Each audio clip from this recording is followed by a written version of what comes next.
Good afternoon, everyone, and welcome back to our third session of the Foremost Builders IQ series. I'm Matthew Belcastro, a mortgage analyst here at Foremost Financial, and I want to thank you all for joining us this afternoon.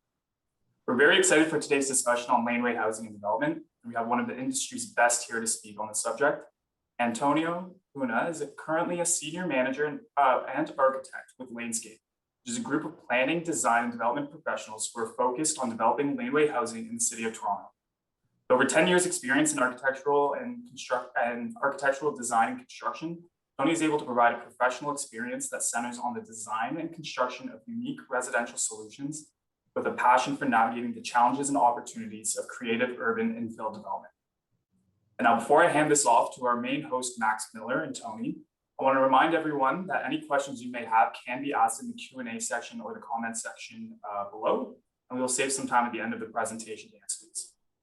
That's all from me, and I'd like to welcome our host, Associate Vice President of Mortgage Lending here at Foremost Financial, Max Miller, and our guest from Lanescape Inc, Tony Cunha. Yeah, thanks, Matt, and welcome everybody to the Foremost Builders IQ session on laneway housing. Today we're joined by Tony Cunha from Lanescape, who's prepared an incredible presentation for us today. So just a quick intro on Lanescape before I hand it over to Tony. Lanescape has been involved in laneway housing in Toronto since 2014, working hand in hand with the city on creating a policy that allows homeowners to easily and affordably build laneway suites. Finally, in 2018, their hard work paid off when the city approved and implemented the as-of-right laneway housing bylaws. Since then, Lanescape has completed many successful projects and have continued to work with the city to improve the bylaws and processes surrounding laneway development. So if you currently own a property backing onto a laneway, or if you're looking to acquire a property in the future, I'd highly recommend getting in touch with Tony and the team at Lanescape. They actually offer a free property viability assessment, which could assist you on your next construction project. So without further ado, I'd like to introduce Tony Cunha from Lanescape. Hi, everybody. I'm happy to be here. Appreciate you taking the time to have us join. Have about a 30 to 40 minute presentation here. I'll sort of run through, and as the guys had mentioned, questions are more than welcome at the end. So really, I'll just dive in. We'll go through sort of 5 key points today. First, starting at the very macro level as to why laneways in general. Then sort of do a high-level overview of the laneway suite bylaws as they currently stand. Speak about the process of developing a laneway suite. Some more sort of semi-technical construction considerations, and then we'll cap that off with a few case studies that are very close to home. So why laneways? We're all familiar with the Toronto context. Laneways have had structures on them that have been used for light commercial uses and quasi-residential uses for over 100 years now. The images that you see here are all projects that we've worked on in one way or another that really are sort of vestiges of agrarian and commercial uses in past. So there's this sort of romantic notion to repurposing derelict structures on laneways, but really in the last several decades, they've become underutilized space. And secondary residential uses and commercial uses sort of started to migrate away from the laneways and onto our main corridors. And over the last 20 years, I'll say, you'll find there are several examples of laneway houses, very different than what are laneway suites.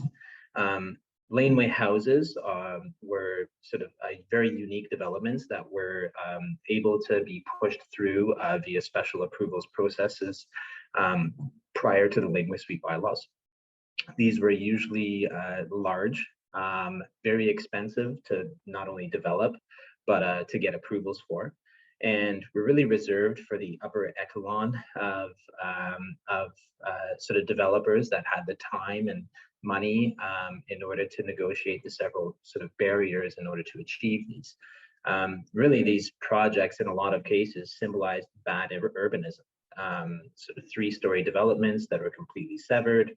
The project on the top right, beautiful project by a great architect, But I mean, this recently sold for, I think it was $1.5 million, or between $1.5 million and $2 million. Great investment, but at the same time, it's a very unique environment that this would be permitted in today's day and age. So sort of dialing back to the 5,000-foot perspective, really the city of Toronto is obviously, up until the pandemic, and experienced incredible increases in population density over the last 10 to 20 years. And it's not dissimilar from many other districts in Ontario, where planning policies have really been put in place to be conducive to high intensity development around sort of certain nodes and corridors in the city. So what we're finding is concentrated growth in certain areas of the city that correspond to these zoning policies. And what's actually happening is that concentrated growth is creating this density gap. So you have an incredibly dense sort of area of the city that has sort of 50 and 60-story towers. And then you have, and that basically 60% of the city's population, let's say, will live in 5% of the city's land area. So the balance of the city's land area would be is really low intensity, sort of existing low-rise neighborhoods that have declining populations. So this is the inverse of that previous map, showing sort of the residentially zoned neighborhoods throughout the city. And some of you may have heard the term yellow belt. Yellow belt really refers to the neighborhood zoning designation, which is labeled yellow in the official plan. And a staggering stat here is that 3/4 of the city of Toronto's land area has a stagnant or declining population. Meanwhile, we have a net increase in population year over year. So really, we have 40% of our population lives in high-rise and trending upward. Mid-rise has a healthy share of the market. I mean, 20% population trending upward. And then low-rise houses about 40% of our population, and it's dramatically trending downward. So some of you may have heard the term the missing middle. We've sort of coined the term the missing middle, meaning how do we explore ways in order to responsibly densify these low-rise neighborhoods and unlock not only more capacity, but also more value out of that 75% of the city's land area that has a decreasing population. So Laneway Suites are the first step in this process, and I'll sort of touch on a few others. The Laneway Suites policy is really unique in the sense that it's best considered almost as if it's a basement unit located to the rear of the property. And what I mean by that is it shares services with the main house. So this must be a rental unit. It may not be severed.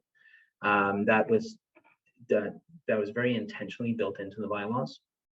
And the reason for its success is that when we went through the process of developing these with the city and several other groups, there was a lot of stakeholder involvement. Really, the policy was designed by homeowners for homeowners, not only just for landlords and for developers, but it was also designed for the average homeowner to actually unlock additional value on their property, but also be able to allow for some housing flexibility, which I'll speak about later. So the policy, really what it does is it gently densifies low-rise neighborhoods. It animates underutilized space. It diversifies available housing stock. So the typical tenant has an option to live in a multiplex or rent a condo. So this sort of adds a sort of tertiary alternative. It's affordable housing, close to amenities. I mean, the way I feel about it is that this is one step towards creating more affordable housing in today's market. But the reality is it's also affordable for the homeowner. I mean, having the land value already in place and being able to finance the construction of a build off of home equity or something of that nature really allows that average homeowner, again, to be able to do this, not only physically, but financially. There's no additional burden on infrastructure. So your services all come from the same place. Your your mail is delivered to the front. Your garbage is collected in the same way that it is already. And it increases value and generates income for, again, pretty much anybody that puts these in place. So I'll go through the bylaws real quick. So the policy is super progressive. One thing that I always want to hammer home with everybody that we speak to is that there is no need for committee of adjustment with the Laneway Suite policy. So that's what as of right means. You basically move directly to building permits so long as you can comply with the bylaws at play. So there's no input from neighbors required. There's no special approvals. It's a pretty straightforward process so long as you're working with a qualified and experienced designer. They are exempt from development charges. So for anybody in the audience that's ever added a unit or built a new house in the city, you know, development charges can be pretty substantial. So Laneway Suites are completely exempt from that. It's incentivized as part of 2 programs from the city. There are affordable housing incentives available, both at the municipal and at the federal level. There are tax rebates available through the CRA for purpose-built rental housing or for purpose-built housing for family. Vehicular parking is not required. So hypothetically, you can have a 6-plex in the main house, which traditionally would require a certain amount of parking spaces per unit. Now, as soon as you introduce a Laneway Suite out back, you're no longer required to provide parking. So any of the designs that you'll see throughout the presentation that have a garage, it's not because it's required. It's solely the homeowner's prerogative to keep that, whether it be for a convenience or a resale value or whatever else it may be. And the Laneway Suite does not count towards your lot density either. So every lot in the city has a maximum FSI or floor space index attributed to it, usually expressed as a percentage of the lot area. So for easy numbers, if your lot area is 1,000 square feet and you're zoned at 0.6, that means that you can only build 600 square feet of living space above grade. Your Laneway Suite would not count towards that. So the main house and the Laneway Suite, in a weird way, are completely separate from each other in that calculation. So I always call this free density. So I would say there's 4 or 5 key dimensions that dictate what you can build. The first is that the Laneway Suite can span lot line to lot line. So you're not required to provide a setback on either side. You can have a max width of up to 8 meters, it's about 26 and change feet, and a maximum depth of 10 meters, works out to 33 feet. You must provide a 1.5 meter setback from the laneway itself, which is about 5 feet. And then for a 2-story suite, you must be 7.5 meters from the main house, the rear wall of the main house. And for a 1-story suite, you must be 5 meters from the main house. The last piece that you'll find with a lot of Laneway Suites in the city is this angular roof line. This is called the angular plane. This was put into place for 2 reasons. The first is to limit shadow onto neighboring lots. And the second is to preserve privacy to both the main house and neighboring yards. So the best way to think about this is an imaginary line fixed at 7.5 meters from the main house.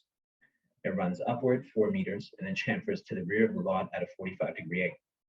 So your Laneway Suite may not project through this imaginary line, except for what's called the dormer, which I'll touch on in a moment. So the different conditions that we have here, when you have a tight rear yard, a 1-story suite is often makes the most sense. Very few of our builds are 1 stories. The return on investment often is not there given the limited square footage and the cost of development, which is why we'll often advocate for building a 1-story plus a basement. That obviously doubles up your square footage. It does add some appreciable cost, but all of a sudden that becomes a viable rental. And then when we're looking at lots of a medium size, we can build a 2-story that strictly adheres to that imaginary line, that's that angular plane.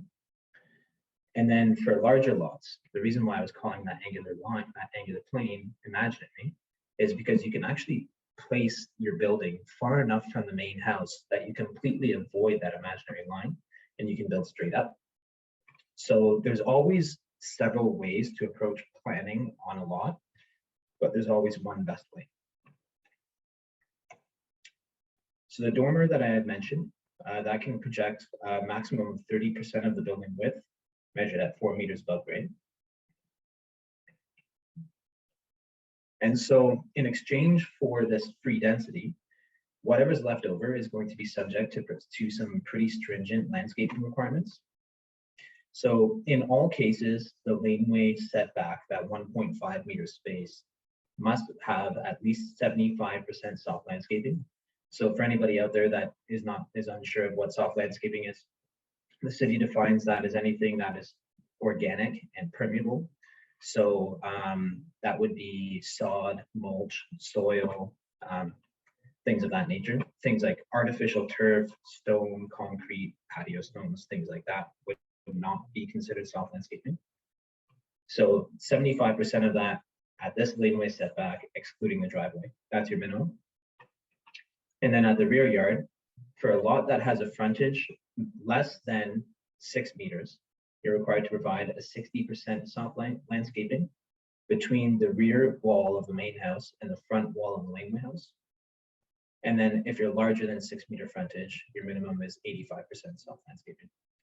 So between running services to the laneway suite and satisfying the soft landscaping requirements, you can anticipate that the rear yard is going to get quite a bit of rework as part of the process. We'll often strip down decks or downsize patios in order to fit the bylaws, but we always do that. Cleverly in order to sort of maximize the usability of that space while satisfying the intent of the bylaws. A couple other minor things, really. You can have balconies. The city calls them platforms. A couple caveats to that, of course. The first is that the balcony cannot exceed 10% of the floor area of the entire building. The second is that that balcony must reside within the envelope of the building, so it cannot project into a setback on the front or back. So basically, think of it this way: for every square foot of balcony that you create, it's one less square foot of interior space. That balcony may not also, it must face the laneway. It may not face the rear yard for privacy reasons. And then you can exceed the building height limitation of 6 meters. I forgot to mention that. The overall building height is 2 stories, 6 meters, works out to about 19'8". And what that allows you to do in most cases is achieve an 8.5 and 8.5 top and bottom ceiling height. And then of course you can sort of shift that to be 9-foot ceilings on the ground floor, 8-foot ceilings on the second floor. So it works out quite nicely. That's the sweet spot. If you needed to exceed that height for things like a condensing unit or mechanical equipment, photovoltaic panels, you can do so long as that equipment is set back a minimum of 1 meter from the perimeter, and it does not exceed 30% of the roof area.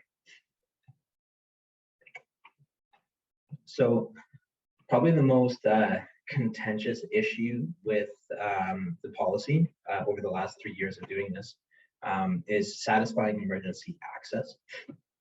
So the unique thing with laneway houses, laneway suites, I should say, is that the Ontario Building Code does not address buildings that don't face a street, fundamentally. So the City of Toronto had to put together some additional requirements in order to allow for emergency services to access the unit in the event of an emergency. So you have 2 options. The first is pretty straightforward. Basically, you have to be within 45 to 90, you have to be no more than 90 meters from the principal entrance of the laneway suite at the laneway to the end of the laneway at a street. I'll show you that in a sec. And then the secondary option, this is an either or, is from a principal entrance at the rear yard to the front street, no longer than 45 meters, and it must be no your path of travel must be a minimum of 0.9 meters wide. So that pathway can be measured between houses, but it's ideally measured between your house and your property line. Therefore, at that point, you don't need the neighbor's cooperation. So we'll work together in order to figure out the best way to satisfy emergency access based on your particular circumstance. And this is the first thing we check as soon as you get in touch with us for that property report that Max had mentioned earlier, and I'll elaborate on in a moment. So the first scenario, if you have a proposed laneway suite, the best way to think about this is the principal entrance to the curb being the location where a fire truck can be parked. So a fire truck is never going to access a laneway, at least in the eyes of the city. So in this case, we took access via the laneway. We were 44.8 meters to the curb, and then we were 31.2 meters to a hydrant. So you have to look at this in a way that a hose, 3 hose lengths is 45 meters. So in order for firefighters to get to the emergency on time, or in reasonable time, they put 3 hose lengths together, they get to the principal entrance, 3 hose lengths together, they get to the hydrant. In December of last year, the city permitted that 45 meters to be extended to 90 meters via the laneway if you provide either a fire alarm system and additional fire protection measures in terms of sort of increased fire ratings and reduced openings in the 2 exposing walls. Or you can install a residential sprinkler system alongside a fire alarm, which would allow you to exceed that 45 meters, basically to account for the extended response time of the firefighters. So in this case, we're at 44.8 from the principal entrance. If we put the principal entrance on the north side of this building, all of a sudden we would require sprinklers or extra fire protection measures. It just didn't make sense. Then the alternative scenario is from the principal entrance at the rear yard via a side yard setback, again to that curb or fire truck location, and then a maximum of 45 meters to the fire hydrant. So prior to that sort of 90-meter change in December, about 2/3 of the properties that we've analyzed in the last 3 years would qualify. Since that change, about 90% of the properties that we've looked at qualify. That's a sample size of about 3,000. So I'll dive into the process of developing a laneway suite. Really, our clients, we have about 150 projects. We have, I want to say about 15 completed, about 25 under construction at this point, and many more in the pipeline, of course. So I would say of all of those projects, the homeowners we work with fall into one of these 3 groups. Supplemental income being about 2/3 of the people we work with, career landlords, amateur investors, homeowners that just want to access more value on their property and offset the mortgages that they've gotten into. Second, which is actually a very popular cohort of our business, multi-generational living, whether it be in the short term or long term, sort of putting your mom and dad in that to age in place. I'm going to be building a garden suite for my mother next year. And then also the opposite direction, sort of homeowners that have adult children that just can't access the market. So mom and dad is fitting the bill for the laneway suite, and then son or daughter is paying rent back to mom and dad, and everybody's win-win. Then the last, obviously, since COVID was pretty popular, is the live work flex space, sort of that away from home office, which sort of the best way to look at this is if your supplemental income and your multi-generational living scenarios change in the long term, sort of like flipping from one to the next, your live work flex space changes daily or weekly. So that's your weekend guest house. You can Airbnb that. That can be your office during the day to get away from the kids type thing. So I guess there's 4 key components to the process here. Analyzing eligibility is always number one. I encourage everybody that we speak with to use as much free information as possible. We're not the only ones in the city that do this. We're the best, but I mean, there's a lot of talented, educated people out there. So do your due diligence. Understand the challenges and opportunities on your lot. And then really just collect as much understanding to get all on the same page before any time or money is spent. So as Max mentioned, we do free property reports. Our entire mandate is education before execution. So we do these all day, every day.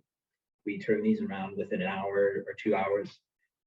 All we need is a property address. So basically, if you're looking at a property that you want to acquire for a Laneway Suite development, or if you have an existing property, send that address to info@lanescape.ca. We'll turn around this complete report in a matter of hours. And this will outline its eligibility, an approximate buildable area, some floor plans of a similar size, projects of a similar nature, excuse me, and then an outline of the entire process in the end.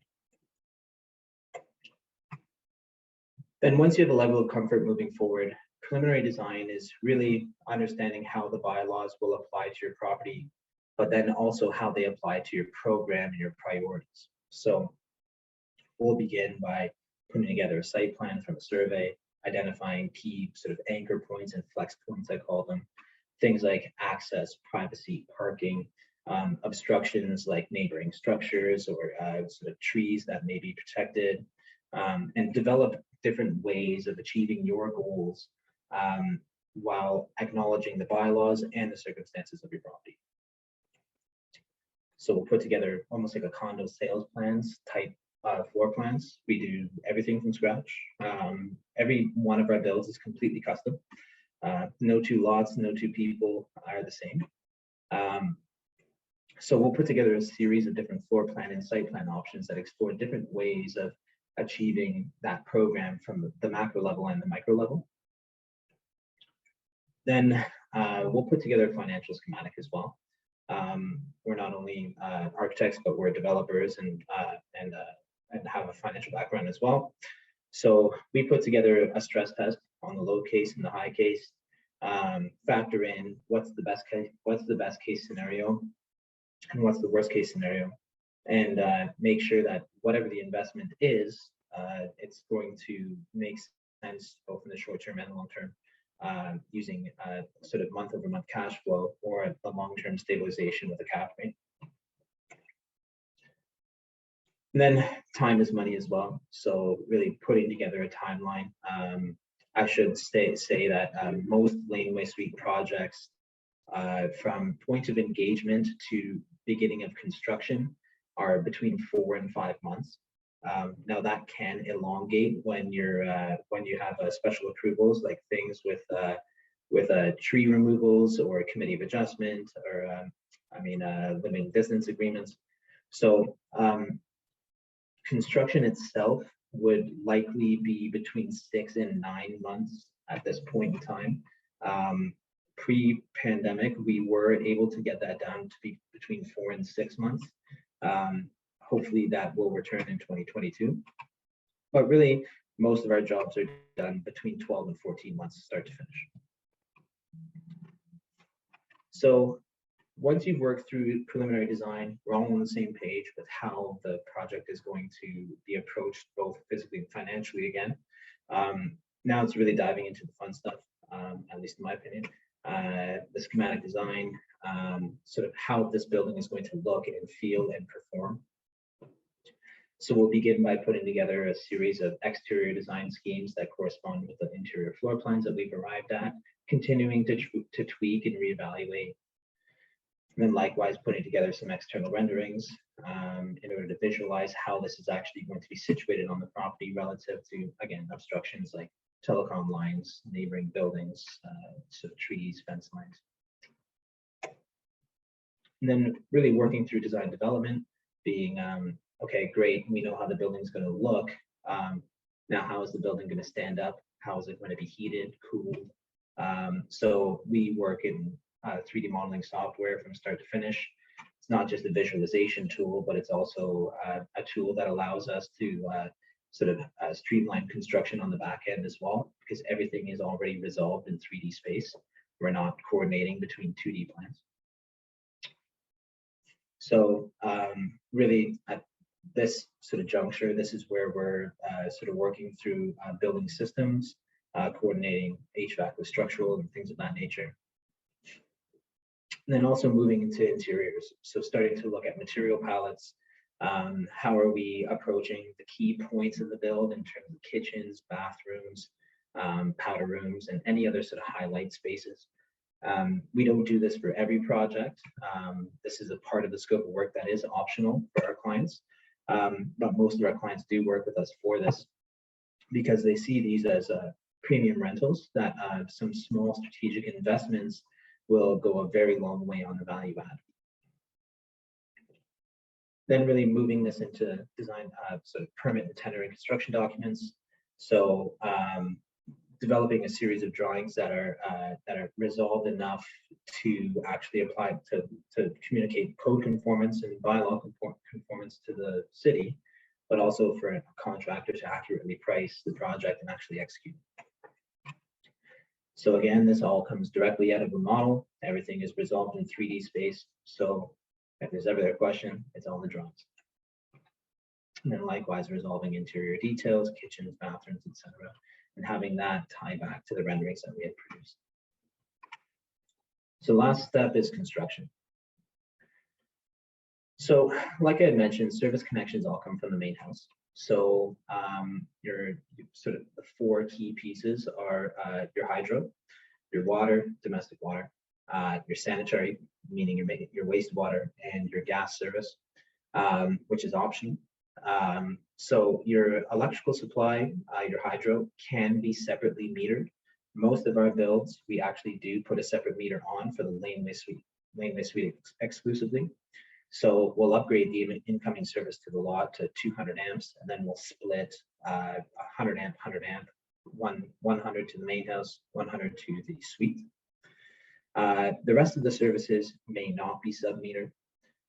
So your gas, you can put a check meter on that, but ultimately it's going to be on the same account. And then likewise with your water. But the big things that you want to consider here is how is the service connection, how are the service connections going to disrupt your basement? For how long? What's the cost involved, not only in terms of doing the actual work, but is there any displacement of a tenant or anything like that? So really, it's another one of those things where there's 12 ways to approach the same problem, but there's always one best way. So we'll work together with yourself and the contractor in order to figure out how to time that and how to locate those service connections most effectively.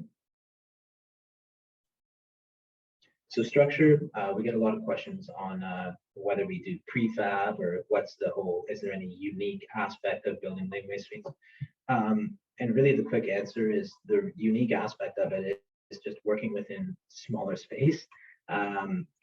We have a few unique details in order to really leverage the bylaws and things like that to our advantage. But ultimately it's still simple 2x6 stick frame construction. All of our builds are concrete foundations. We can put basements in these. We do have a few of those. But most of them are slab on grade, 2 stories above grade, super insulated, high performing. And really we rely on some small strategic investments in the envelope in order to be more effective with our envelope with a very limited premium.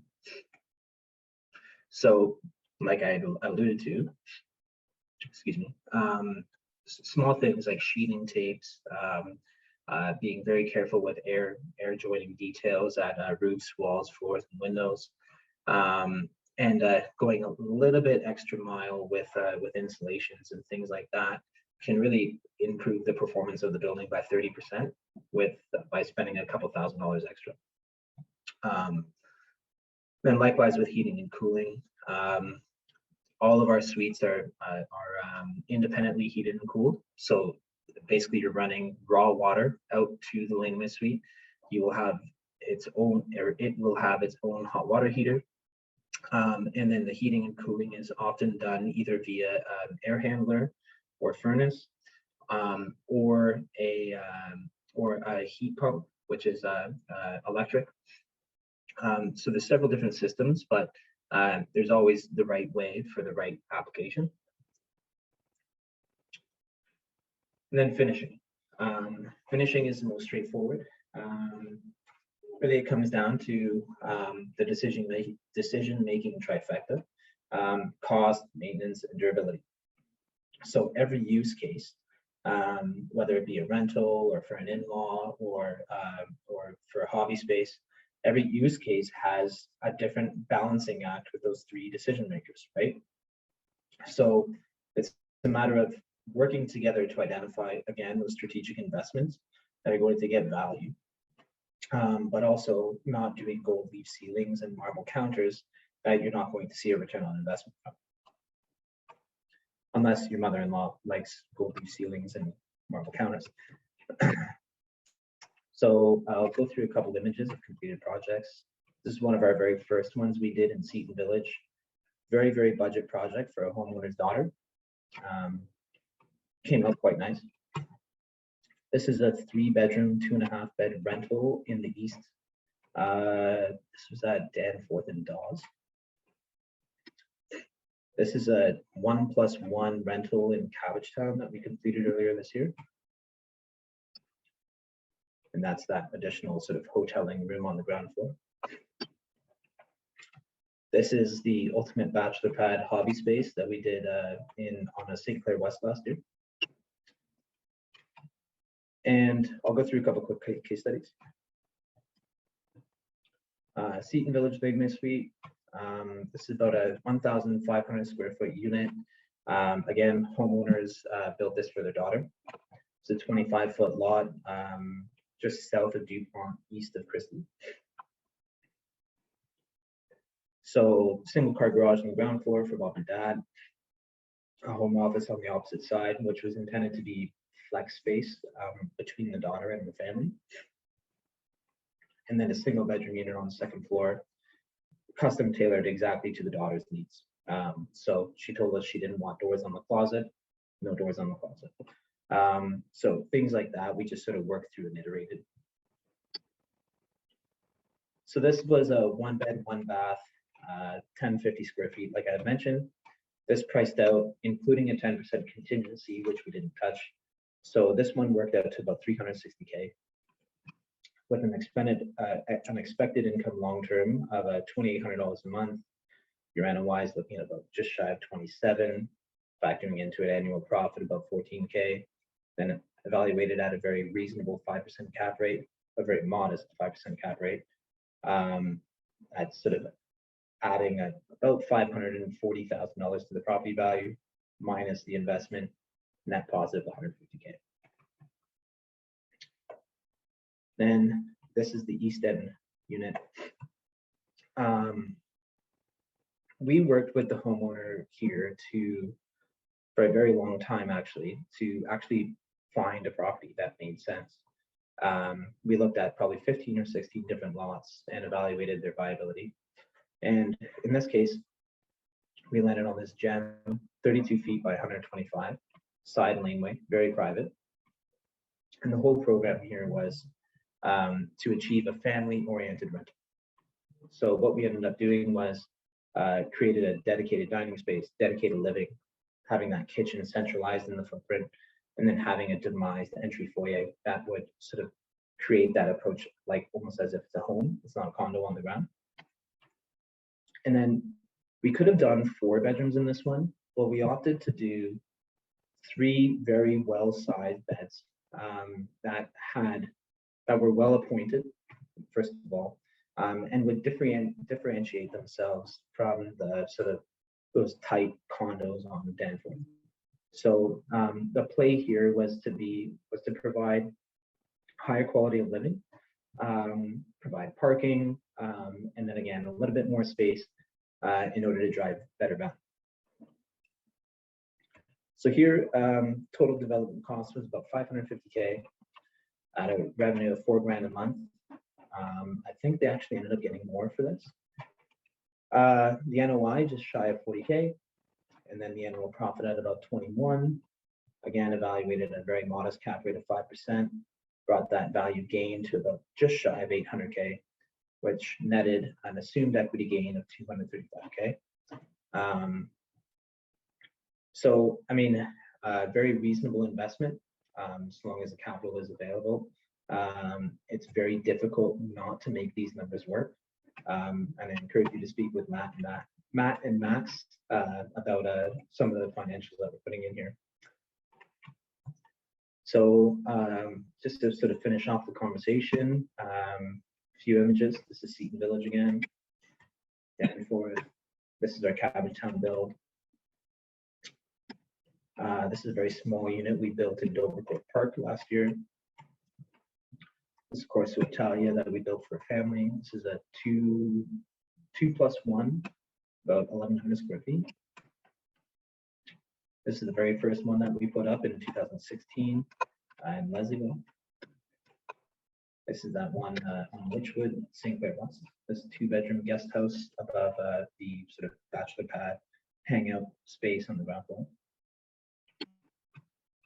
And that's about it, guys. I talked really fast to fit within the 40-minute timeline. I'm more than happy to open it up to questions and hand it over to Max while I catch my breath. Yeah. Thanks a lot, Tony. That was a fantastic presentation. Some really great examples there, and I think there's a lot of great information there that you shared. So we'll open it up for Q&A. So if you have any questions, just please enter it in the chat or the Q&A box below. To kind of get us rolling, I've got a couple questions here. So first off, as far as I know it's discussed during the project, but as far as large obstacles or further unknowns when determining if a property is sufficient for laneway development, like are there any specifics, whether it's kind of a large tree somewhere in the backyard, or any specifics as to things that you've got to kind of keep an eye on or definitely want to avoid when looking at a property? Most definitely. I would say the first thing is make sure that it's residentially designated. So within a residential neighborhood. So things like or lots like on Queen East or Queen West or that are commercial properties would not qualify. Aside from that, obviously it needs to abut a public laneway. The larger the backyard, the better, and the fewer trees, the better. There's a lot of moving parts to this, so I would say there's 2 key resources that I would point you to. We have a blog, first of all, that we recently published. It's called 5 Tips to Finding Your Laneway Dream Property. So that goes through the very high level criteria. And then the second is, of course, our free property report. I mean, for lack of a better term, I encourage everybody to abuse the service. Send us as many addresses as you can find. We're more than happy to take a look at those and pretty much get you a 99% determination on that. That's great. Yeah, well, hopefully you will get a major inflow of property report requests from this presentation. Next question I had here, during the presentation, you mentioned that recently the distance from the laneway, the curb was increased to 90 meters. Have there been any other significant changes since the bylaw implementations that kind of make here? I know I've spoken to some builders who had originally looked at the bylaws and the plans and didn't really work out for them. So I'm just curious if there were have been any other major changes today.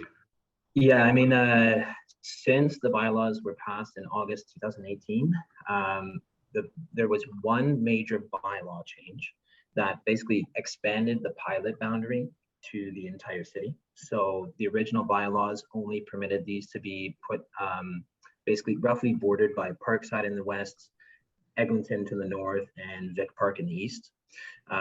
But since then, the city has expanded it to the entire, Scarborough, Etobicoke, North York. And then that has expanded to all residential designations, so RM, RT, RS, RD. Now, the second one was the extended travel distance that you had mentioned.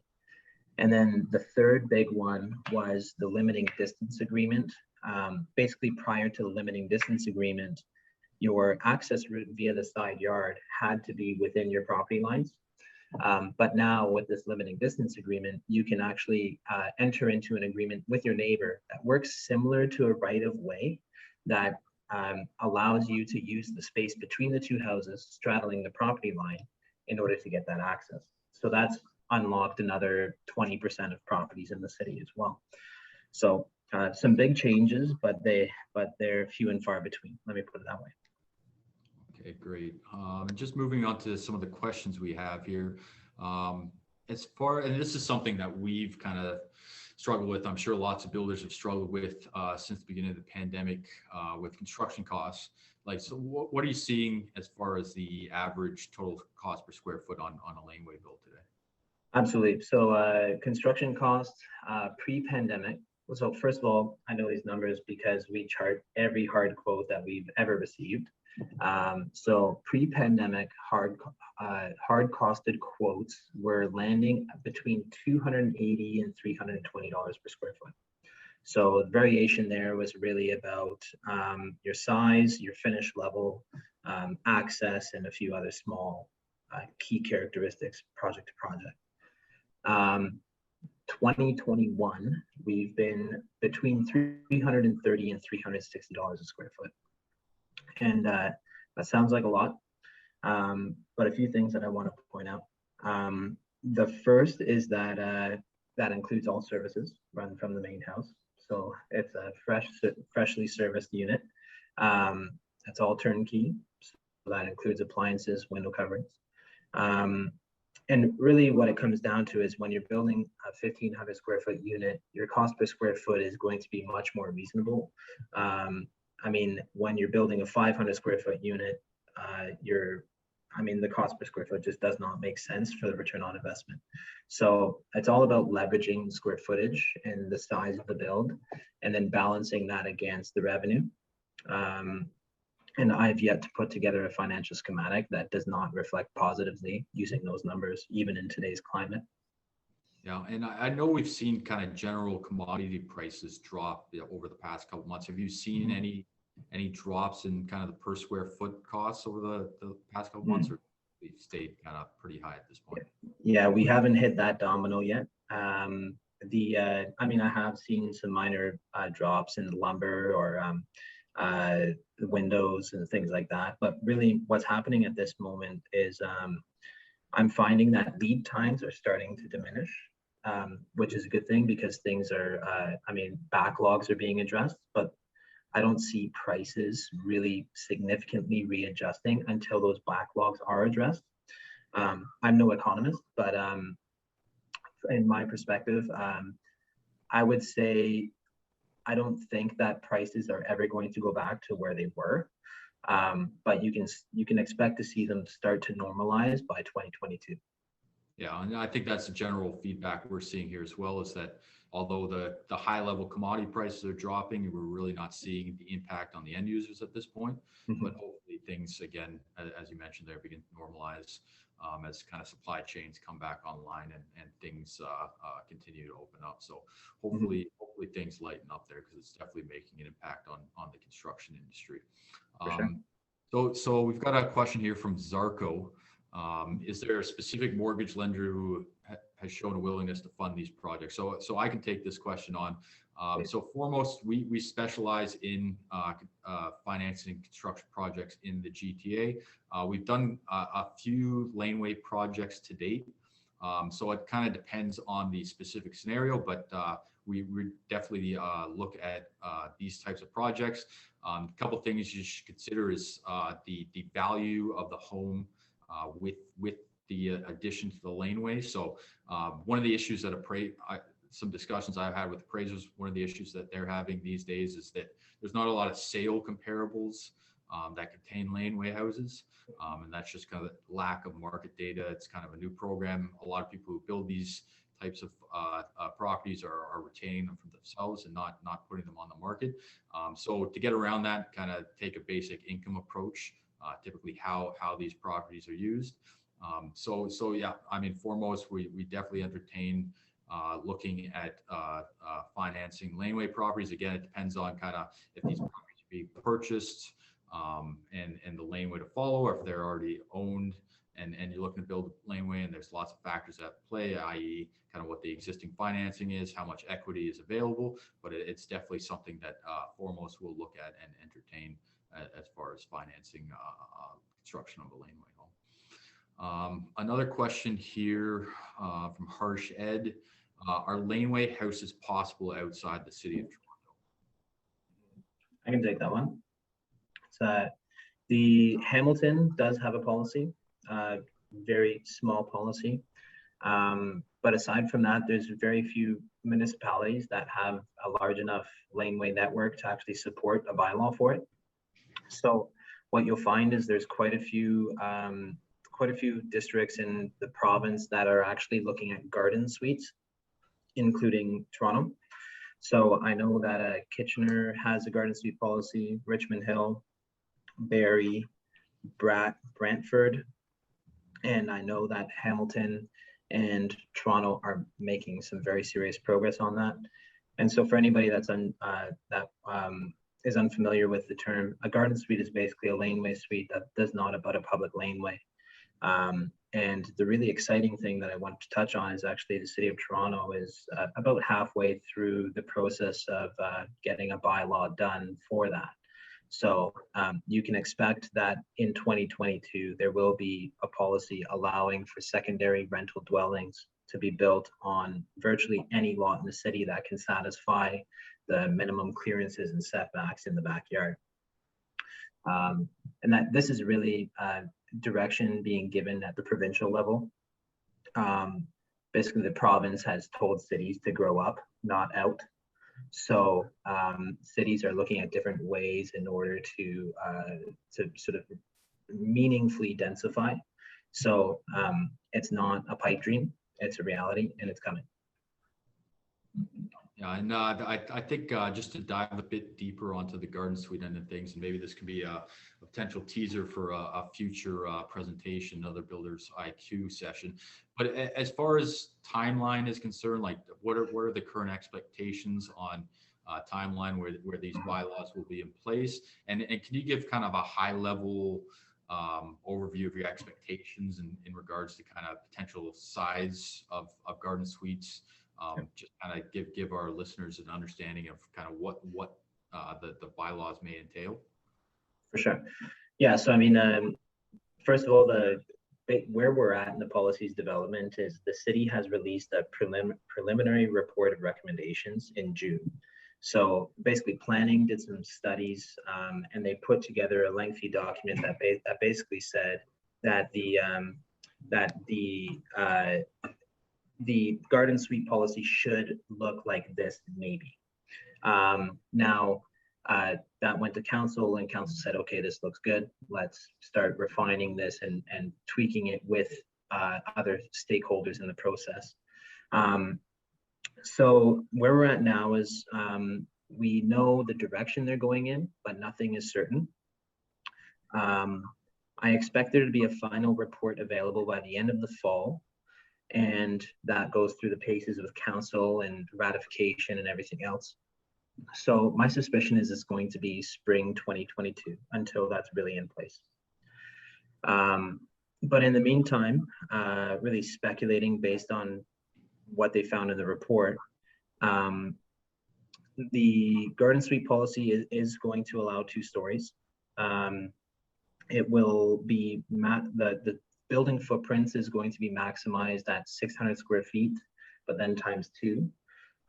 So you're most likely going to be looking at a maximum of about 1,200 square feet, but that's hypothetically if you had a 200 by 200 lot with, and you can comply with all the other setbacks and separations. So it's very difficult for us to say exactly what would qualify and how big. Quite frankly, the report is convoluted, and so are the requirements that they've noted. So I I believe that it's really going to be distilled down into a much more simple framework, like the Laneway Suites policy will ultimately ended up. Yeah, and I think, I mean, it sounds like it's an incredible opportunity. I'm not sure if you've looked at any of the numbers, but do you have any understanding as to the number or percentage increase as to how many homes the laneway bylaws impacted in City of Toronto GTA versus what the garden suites could? Yeah, I mean, I want to say, I think it was 4,700, 4,700 lots are eligible for laneway houses. No, 47,000 lots are 47,000 lots are on laneways. And I mean, we're talking hundreds of thousands of lots for the garden suites. So just looking at the city's landmass itself, it's pretty incredible. It's pretty incredible. That's yeah, I think it's an amazing opportunity, and I think that's definitely something that once things develop a bit further, we should try to get you back here, and I think that would be a lot of interest from our clients as far as the upside of the garden suite. So It'd be a pleasure. yeah, so let's wrap it up there. We're basically out of time. Thanks a lot, Tony. That was a fantastic presentation. Really appreciate it. I hope that everybody was able to pull some useful information about that. And please, everybody, stay tuned for the announcement on our next Builders IQ series. So thanks a lot for joining. Thanks, Tony, and No problem. we'll be in touch. Thank you so much. And before I go, sorry to cap it off, if anybody has any questions, feel free to reach out to info@lanescape.ca or tony@lanescape.ca. Take a look at our website. We've got free property reviews and quite a few resources there. Just because somebody asked about a copy of the presentation, you're more than welcome to get in touch either via Alex or via Max or myself. Okay. Thanks, guys. Thanks so much.